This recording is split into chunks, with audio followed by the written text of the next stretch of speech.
सांगितलं, म्हणले तुम्ही मनोज दादाला तर निवडून देणार आहे, गाव अख्खं गोळा झाले, माग काकांचा गट आहे, काँग्रेस आहे, रयत क्रांती संघटना आहे, रयत कराडची काकांची संघटना आहे, त्याच पद्धतीने शिवसेना आहे, उभाट आहे, सगळीच आहे, 100% मनोज दादा निवडून येणार आहे.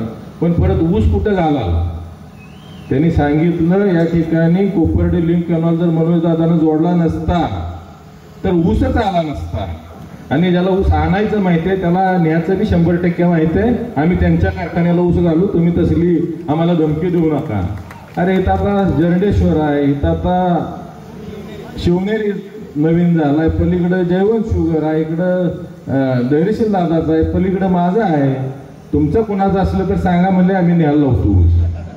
म्हणजे अशा पद्धतीनं दम देणे एवढं यावेळी, याच्या व्यतिरिक्त दुसरं काही नाही, चांगलं काही सांगण्यासारखं काहीच नाही.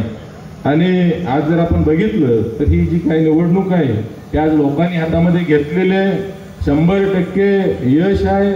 आणि रहमतपूरकरांना तर मी काही सांगायची गरज नाही, कारण सगळ्यांना माहिती आहे की सगळ्यात लाडका जावई या गावचा मी आहे. आणि जावई आमदार होते, आमदारकीचं स्वप्न रहमतपूरनं बऱ्याच वेळा बघितलेलं आहे, पण ती जावयाच्या रूपाने ह्यावेळेला 100% रहमतपूर पूर्ण करणार आहे. आणि त्यामुळे आज या ठिकाणी एवढा मोठा जनसागर या ठिकाणी उपस्थित झालेला आहे.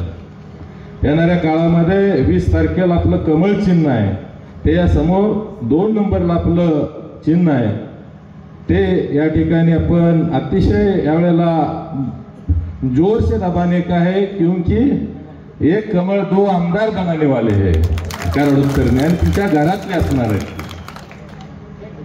आज त्यांचा 1 नंबर बऱ्याच ठिकाणी पोस्टरवर लय मोठा दिसतोय, पण ती 1 नंबर जी आहे ना ती या पश्चिम महाराष्ट्रात 1 नंबरनं पडणार आहे. म्हणून ह्यावेळेला त्यांना 1 नंबर दिलाय.